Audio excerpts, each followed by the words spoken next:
मन की आवाज़ प्रतिज्ञा के आने वाले एपिसोड काफ़ी ट्विस्ट और धमाकेदार होने वाले हैं। साथ ही साथ कहानी में आ चुका है एक नया मोड़। हमें इस एपिसोड में देखने के लिए मिलेगा कि यहाँ पर जो प्रतिज्ञा और कृष्णा के सामने आती है अमन की सच्चाई। अमन की सच्चाई जानते ही प्रतिज्ञा के पैरों तले ज़मीन खिसक जाती है। यहाँ पर कृष्णा और प्रतिज्ञा दोनों भी काफ़ी समझाने की कोशिश करते हैं, ये शादी तोड़ने की कोशिश करते हैं। प्रतिज्ञा के पापा प्रतिज्ञा से कहते हैं कि बेटा तुम हमसे किस बात की दुश्मनी निकाल रही हो। अपनी बहन की तुम्हारी बहन की आज शादी है और तुम उसी की शादी तोड़ने पर तुली हो और हम तुम्हारी बात पर यकीन नहीं कर सकते। अमन एक अच्छा लड़का है। पर यहाँ पर कृष्णा और प्रतिज्ञा कहते हैं कि नहीं पापा, अमन की शादी मतलब हो चुकी है पहले। ये लड़का अच्छा नहीं है आरुषि के लिए। इससे अच्छा लड़का आरुषि को मिल सकता है और ये अच्छा होगा कि ये शादी अभी रुक जाए यहाँ पर ही। तभी यहाँ पर जो अमन के पापा होते हैं वो कहते हैं कि प्रोफेसर साहब, आपने हमारी, आपकी बेटी और आपके दामाद ने हमारी इतनी बेइज्जती की है, ये बेइज्जती हम बर्दाश्त नहीं करेंगे। आप मतलब हमको समझ क्या रखा है आप लोगों ने। हम इतनी इज्जतदार ख़ानदान के लोग हैं और आप इन कृष्णा जैसे लोगों की बातों में आकर और अपनी बेटी की बातों में आकर हमारी बेइज्जती करवा रहे हैं। आपकी बेटी और आपके दामाद ने हमारे मतलब समाज में हमारी बेइज्जती की है, हमें कहीं मुंह दिखाने के लायक नहीं छोड़ा है। इतना बड़ा इल्ज़ाम हम पे लगाया है, अब बस ये शादी नहीं होगी। इसी बात को सुनकर यहाँ पर प्रोफेसर साहब जो होते हैं काफ़ी रोने लगते हैं। कहते हैं कि नहीं, इतना मंडप सजा है, सारे मेहमान आ चुके हैं और आप हमारी बेटी को ऐसे मंडप में अकेले नहीं छोड़कर जा सकते। मेरी बेटी और दामाद की तरफ से मैं आपसे माफ़ी मांगता हूँ हाथ जोड़कर, पर बस मेरी बेटी से शादी कर लो। ऐसे ही मेरी बेटी को छोड़कर मत जाओ। यहाँ पर सब के सब जब सारे जो लोग होते हैं पूरे सदमे में आ जाते हैं। उन्हें लगता है कि अब होगा होगा क्या आगे। यहाँ पर अमन के पापा जो होते हैं बिल्कुल मना कर देते हैं शादी से, कि ये शादी बिल्कुल भी नहीं होगी। वो सारा परिवार से कहते हैं कि चलो घर हमें जाना है। तभी यहाँ पर जो ये शक्ति जो आया होता है शादी में, वो देख रहा होता है सारा जो कुछ भी हो रहा है, वो सब कुछ सुन रहा होता है और देख रहा होता है। यहाँ पर अमन के पापा जो होते हैं वो मना कर देते हैं और शादी करने से वो अमन से कहते हैं कि चलो अमन, घर हम जाना है, हम ये शादी नहीं कर सकते और तुमने ये शादी करने की कोशिश की तो हम तुम्हें अपने घर में नहीं रखेंगे। तभी यहाँ पर प्रतिज्ञा के पापा काफ़ी ज़ोर ज़ोर से रोने लगते हैं, गिड़गिड़ाते हैं, माफ़ी भी मांगते हैं। पर अमन के पापा जो होते हैं और अमन का परिवार जो सुनने के लिए तैयार ही नहीं होता। वो कहते हैं कि आपकी बेटी ने जो कुछ भी हमारे साथ किया है, हमारी बेइज्जती की है, इतने सारे मतलब मेहमानों के सामने हमारा जो अपमान हुआ है, हम वो अपमान सहन नहीं कर सकते। पहले आपकी बेटी और दामाद को समझ में आना चाहिए था इल्ज़ाम लगाने से पहले। प्रतिज्ञा के पापा पैरों में गिर जाते हैं अमन के पापा के और गिड़गिड़ाते हैं, रोते हैं, माफ़ी मांगते हैं, हाथ जोड़ते हैं। फिर भी ये सब कुछ उन्हें मतलब वो अनदेखा करते हैं। आरुषि एकदम से पुतला बनकर खड़ी होती है मंडप में। वो सब कुछ देख रही होती है, बस उसकी आंखों से आंसू बहे जा रहे होते हैं।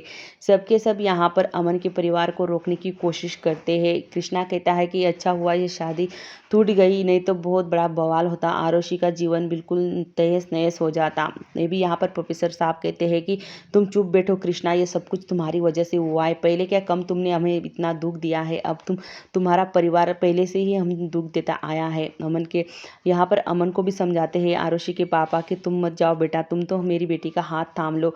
वो तुमसे कितना प्यार करती थी, तुम दोनों भी एक दूसरे से प्यार करते थे और तुम्हें मतलब आरुषि को ऐसे छोड़कर कैसे जा सकते हो। अमन भी अपने पापा के कहने पर आ जाता है और वो भी वहाँ से चला जाता है। प्रतिज्ञा के पापा नीचे बैठ कर काफ़ी रोते हैं। प्रतिज्ञा संभालने की कोशिश करती है पर प्रतिज्ञा के पापा प्रतिज्ञा पर गुस्सा हो जाते हैं। तभी यहाँ पर आवाज़ आती है कि मैं करूँगा आरुषि से शादी। सबके सब जो हो वो एकदम हैरानी से देखने लगते हैं। यहाँ पर जो आवाज़ थी वो थी शक्ति की। शक्ति ने कहा है कि मैं आरुषि से शादी करूँगा। सबके सब एकदम एकदम मतलब देखने लगते हैं कि ये क्या कह रहा है, मतलब शादी की बात कर रहा है। तभी यहाँ पर जो कृष्णा होता है वो कहता है कि भाई मतलब तुम पागल बिगल हो गए हो क्या, तुम्हारी शादी हो चुकी है और यहाँ पर माहौल क्या है तुम देखते नहीं है क्या, तुम्हें क्या यहाँ पर मजाक सूझ रही है। तभी यहाँ पर जो शक्ति होता है वो कहता है कि हाँ, मजाक तो तुमने बनाकर रखा है आरुषि का जीवन का, तुमने ही तोड़ी है ना उसकी शादी। बेचारी मंडप में अकेली खड़ी है और मैं अभी उससे कौन ब्याहेगा उसे, कोई भी नहीं शादी करने वाला उससे। अच्छा होगा वो मुझसे शादी कर ले और इस घर वालों की भी शान रह जाएगी और इज्जत भी रह जाएगी। यहाँ पर कृष्णा जो होता है कहता है कि भाई तुम यहाँ से चले जाओ, पहले से ही सब लोग बहुत तो मतलब परेशान है और तुम ज़्यादा परेशान कर रहे हो यहाँ पर लोगों को। तभी यहाँ पर शक्ति कहता है कि वाह रे बेटा वाह, तुम तो बहुत बढ़िया हो, तुम्हारी पत्नी ने और तुमने तो बेचारी आरुषि की शादी तुड़वा दी, उसकी ज़िंदगी पूरी तरह से बर्बाद कर दी। अब उसकी ज़िंदगी में संवारना चाहता हूँ तो तुम मुझे ही दोष दे रहे हो। तभी यहाँ पर कोमल भी कहती है कि भाई तुम्हें पहले से ही तुम थोड़े से पागल हो और ज़्यादा पागल हो जाओगे, यहाँ से चले जाओ। यहाँ पर तुम माहौल देख नहीं रहे हो कि क्या चल रहा है और तुम अपनी शादी की लेकर यहाँ पर बात चला रहे हो।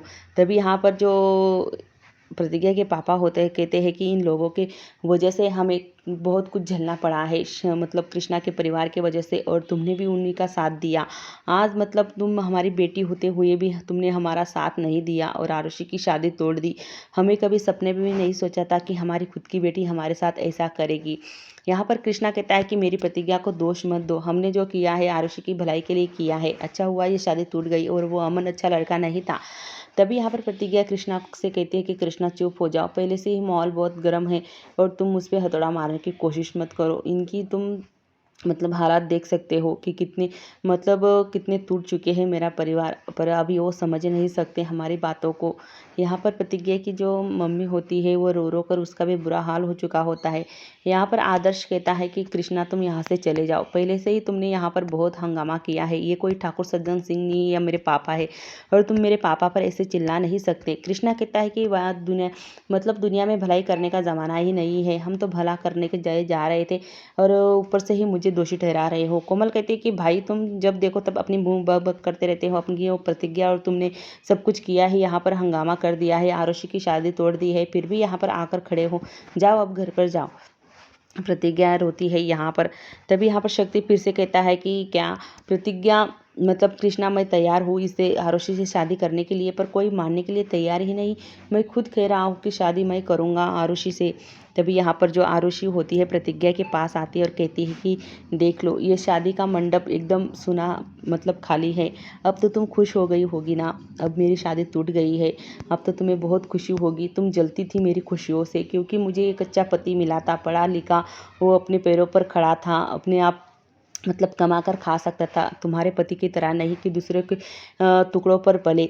यही तुम चाहती थी ना कि मुझे ऐसा पति ना मिले, तुम्हें जैसा पति मिला है मतलब एकदम आवारा आवारा किस्म का। यहाँ पर प्रतिज्ञा कहती है कि आरुषि तुम ये क्या कह रही हो, मैं तुम्हारी भलाई के लिए सब कुछ किया है। आरुषि कहती है कि कोई भलाई नहीं की है तुमने मेरी वाली, मतलब तुम जलती थी मेरी खुशियों से और तुम नहीं चाहती थी कि मुझे एक अच्छा पति मिले, एक पढ़ा लिखा पति मिले, एक समझदार पति मिले, जैसे तुम्हें मिला है वैसा पति ही मुझे मिलता तो तुम्हें बहुत अच्छा लगता ना, इसी वजह से। तभी यहाँ पर जो आरुषि के पापा और मम्मी कहती है आरुषि से कि चलो बेटा हमें घर जाना है, अब बहुत हो चुका। तभी आरुषि को प्रतिज्ञा समझाती है पर आरुषि समझने का नाम ही नहीं ले रहती है। यहाँ पर वो प्रतिज्ञा को ही दोषी ठहराती है और कृष्णा को दोषी ठहराती है। उसके पापा उससे कहते हैं कि चलो आरुषि हमें घर जाना है। आरुषि कहती है कि अब तो मैं यहाँ पर मंडप में जब मैं शादी करने के लिए आई थी तो शादी करके ही यहाँ से जाऊँगी, तुम यही चाहती थी ना। जब भी यहाँ पर जो प्रतिज्ञा होती है वो कहती है कि पर तुम शादी किससे करोगी, अमन तो चला गया है, अब यहाँ पर दूल्हा कौन है। तभी यहाँ पर आरुषि कहती है कि मैंने मेरा दूल्हा ढूंढ लिया है और अब इस मंडप से मैं जब घर पर जाऊंगी तो शादी करके ही जाऊंगी, ऐसे खाली हाथ तो मैं घर वापस नहीं जाऊंगी, दुल्हन बनकर आई थी ना तो दुल्हन बनकर ही जाऊंगी। सब लोग यहाँ पर सोचते हैं। तभी यहाँ पर सोच में पड़ जाते हैं। यहाँ पर जो आरुषि होती है प्रतिज्ञा को दोष देती है, कहती है कि ये जो है मेरी बहन नहीं है, मतलब मेरी दुश्मन है, इसने जो मेरे साथ किया है बहुत गलत किया है। उसे आरुषि को उसकी मम्मी पापा समझाते हैं कि घर चलो बेटा, अब ही तुम्हारी शादी नहीं हो सकती, अब अमन घर चला गया है। तभी दादी कहती है कि ये लड़की तो ये क्या बकवास कर रही है, घर चलो, और कौन तुम्हारे साथ शादी करेगा, और तुम्हारा अमन जो है दूल्हा वो तुम्हें छोड़कर चला गया है, अब तुम किससे शादी करोगी। यहाँ पर अब जो आरुषि होती है अपने कदम आगे बढ़ाती है और सीधा शक्ति की तरफ जाती है और कहती है कि आप मुझसे शादी करोगे। तभी यहाँ पर शक्ति के मन में इतने बड़े बड़े लड्डू फूटे हैं, उसे तो यही मतलब सुनहरा मौका ही मिल गया है, मतलब उसके हाथ में तो ये जादुई छड़ी ही लग गई है, वो इतना खुश होता है। दूसरी तरफ यहाँ पर केसर जो होती है शक्ति की राह देख रही होती है और वो पीएसए के पास आती है और कहती है कि पीएसए मुझे तुमसे कुछ बात करनी थी। पियसा कहती है कि आज घर की बड़ी बहू को कैसे टाइम मिला मुझसे बात करने के लिए। तभी यहाँ पर जो केसर होती है वो कहती है कि तुमने कोमल को एक काजल की डिब्बिया दी थी ना, तुमने कहा था कि एक काजल लगाने से पति का ध्यान पत्नी की तरफ खिंचा जाता है और वो उससे ज़्यादा प्यार करने लगता है, तो मुझे भी वही काजल की डिब्बिया चाहिए। पियसा कहती है कि हाँ हाँ, मैं भी तुम्हें दे सकती हूँ डिबिया। और यहाँ पर केसर कहती है कि वो आने से पहले मुझे अच्छे से सज कर बैठना होगा, सज धज कर बैठना होगा। तभी यहाँ पर उसके पापा, आरुषि के पापा उसे रोकते, कहते कि बेटा एक बात तुम ठंडे दिमाग से सोच लो, ये लड़का तुम्हारे लिए अच्छा नहीं है, इसकी शादी पहले हो चुकी है, फिर भी तुम नज़रअंदाज कर कर ये शादी करना चाहती हो। ये शादी कर कर तुम ज़िंदगी भर खुश नहीं रह पाओगी, तुम्हें खून के आंसू रोने पड़ेंगे। यहाँ पर आरुषि रुकने का नाम ही नहीं लेती। उसके पापा कहते हैं कि अभी तुमने एक कदम भी आगे बढ़ाया तो हम समझ लेंगे कि तुम हमारे लिए मर चुकी हो और हमारा और तुम्हारा कोई रिश्ता नहीं है। यहाँ पर फिर भी आरुषि बात को सुनकर भी फिर भी मंडप चढ़ जाती है। यहाँ पर जो कृष्णा होता है वो कहता है कि भाई तुम्हें भी तो समझ में आना चाहिए, तुम्हारी घर पर पत्नी है, तुम्हारी शादी हो चुकी है और तुम कैसे शादी कर सकते हो। तभी यहाँ पर जो प्रतिज्ञा होती है वो बहुत ज़्यादा गुस्सा हो जाती है आरुषि पर। जैसे ही यहाँ पर आरुषि अपने हाथ से गठबंधन बांधती है, उसके पापा उससे कहते हैं कि नीचे उतर जा बेटा, ऐसी गलती मत कर, तुम्हें बहुत पछताना पड़ेगा। प्रतिज्ञा कहती है कि नहीं आरुषि, तुम ऐसा नहीं कर सकती। प्रतिज्ञा जो होती है सिंदूर की डब्बी को फेंक देती है। यहाँ पर आरुषि काफ़ी ज़्यादा गुस्सा हो जाती है और वो प्रतिज्ञा के कान में एक चाटा लगाती है। यहाँ पर सबके सब लोग जो हैरान हो जाते हैं ये देख कर कि आरुषि ने प्रतिज्ञा को चाटा मारा। यहाँ पर प्रतिज्ञा की मम्मी कहती है कि आरुषि तुमने ये क्या किया, अपनी बड़ी बहन पर हाथ उठाया, तुम्हें शर्म नहीं आती है क्या। तभी आरुषि कहती है कि नहीं, मुझे कोई शर्म नहीं आती। और हाँ, एक छोटी बहन ने बड़ी बहन पे हाथ नहीं उठाया, एक जेठानी ने एक बदतमीज देवरानी पर हाथ उठाया है और इसे यही सज़ा मिलनी चाहिए। अब यही होगा। तो अगले एपिसोड में हम मिलते हैं। अब यहाँ पर दोनों शादी कर कर अब यहाँ पर शादी तो हो जाएगी। परिवार ने काफ़ी रोकने की कोशिश की आरुषियों को, पर आरुषि जो है वो समझने का नाम ही नहीं ले रही है। अब आगे देखते हैं कि होगा क्या। अब आगे इतना बड़ा ड्रामा होने वाला है, देखते रहना। हमारे ऐसे ही एपिसोड आते रहेंगे आपके लिए। खासकर यहाँ पर हमारे चैनल को आपने सब्सक्राइब नहीं किया तो कर लेना और वीडियो को लाइक भी कर देना। और हाँ, प्यारी सी कमेंट आपकी ज़रूर छोड़ के जाना, क्योंकि आप कमेंट करते हो तो बड़ा अच्छा लगता है पढ़ने में भी और रिप्लाई देने में भी। तो हाँ, ज़रा